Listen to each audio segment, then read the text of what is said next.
بسم اللہ الرحمن الرحیم۔ السلام علیکم۔ ٹوٹ گئے ہو تو کیا ہوا، محبت میں ہار گئے ہو تو کیا ہوا، گناہ کر بیٹھے ہو تو کیا ہوا، توبہ سے کتنے برس غافل رہے تو کیا ہوا، خدا کو بھول گئے تھے تو کیا ہوا، اب تو یاد آ گیا نا وہ، اب تو اس کی مصلحتیں سمجھ آ گئی نا، اب تو تمام گناہوں پر شرمسار ہونا، یہی اس کی محبت ہے، یہی اس کا کرم۔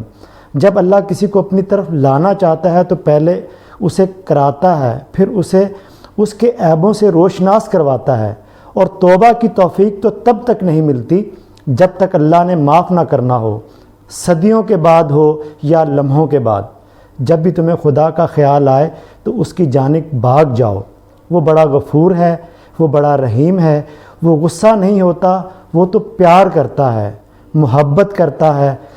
جس نے تمہیں پیدا کیا وہی تمہارے اس ٹوٹے ہوئے وجود کو دوبارہ سے بنا کر کھڑا کر دے گا، ان تمام لوگوں کے سامنے جنہوں نے تمہیں ریزہ ریزہ کر دیا تھا۔ پھر تم ناز کرو گے اپنے ٹوٹنے پر۔ اللہ کوئی بھی کام بے مقصد نہیں کرتا، اس کا کوئی بھی کام بے مقصد نہیں ہوتا۔ آپ کا بہت شکریہ۔